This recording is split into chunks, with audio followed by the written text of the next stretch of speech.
And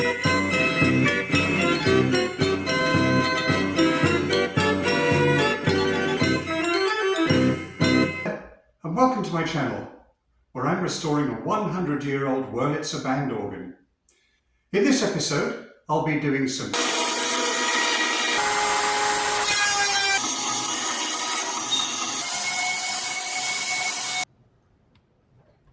as I turn this piece of junk into this beautifully restored valve stack and pneumatic board with all these new pneumatics that we've just made. That's what we're doing today, so let's get started. Well, today I'm ready to do some actual construction.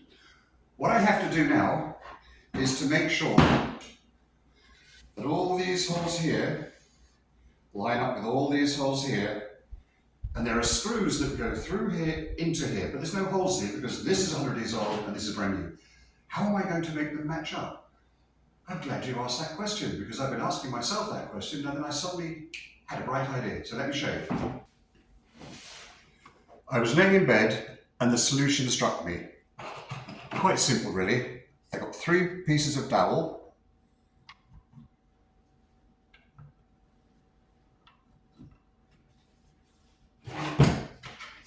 And now I have to just make them fit in here. And then they should all line up and I can just get ready for the screws.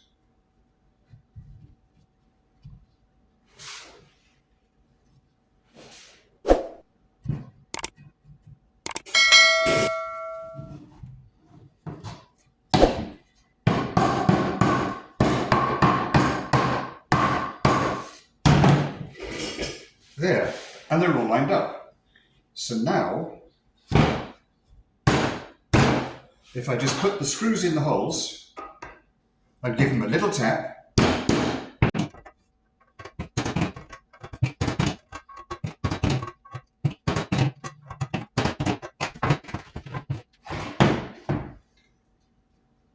I now have the holes where they're supposed to be.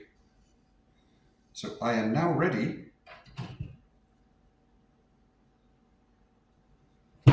just to drill these.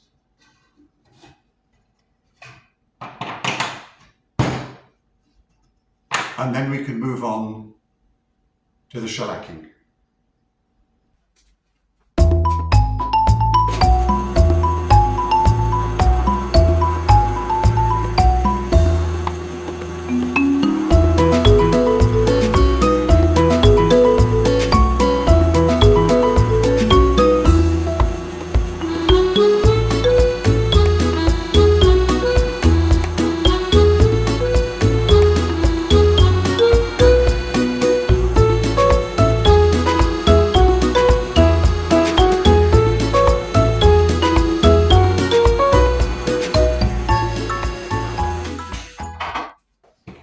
So here's a pallet bottom. Again, just another simple trick. Piece of dowel, put that in there.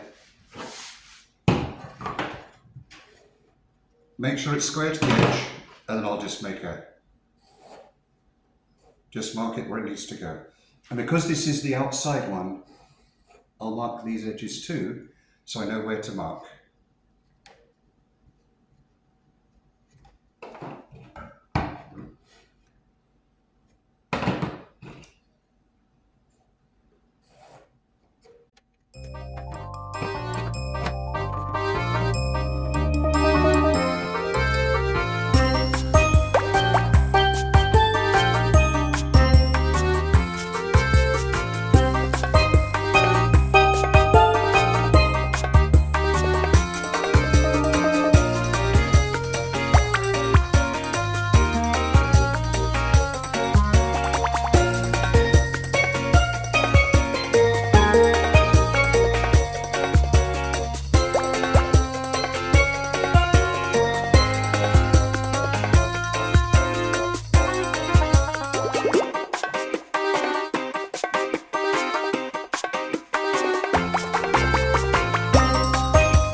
So the next thing is to make the fingers, that's the little bits on top of the pallets that push down the pins that open the channels in the wind chest.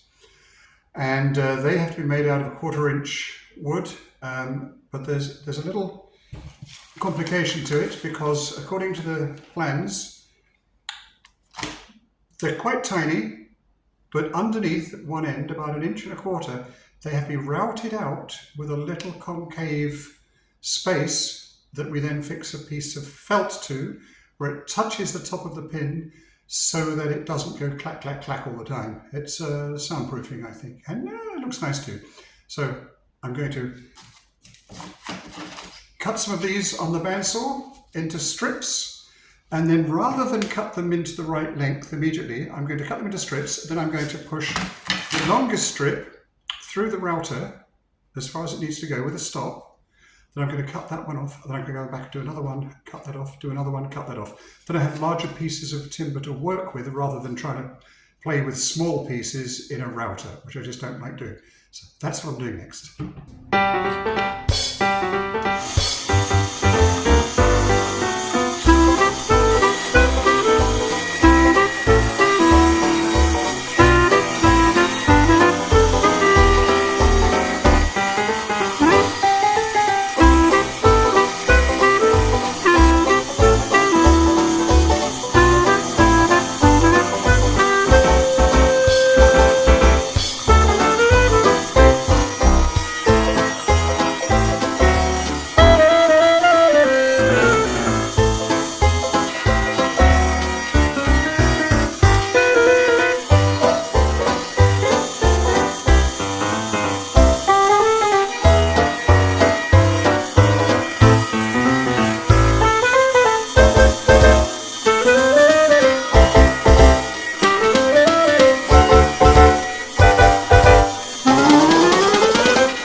And now we get to the exciting part where I have to glue these pneumatics onto this pneumatic board.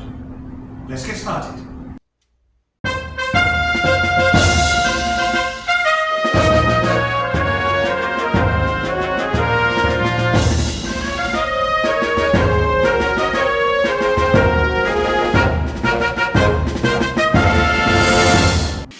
Well, now that we've got all these wonderful pneumatics mounted on the pneumatic board, only thing left to do this week is to assemble the valve stack,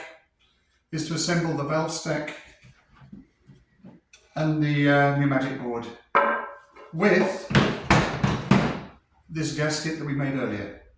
Let's just finish off and then we can go have a cup of coffee.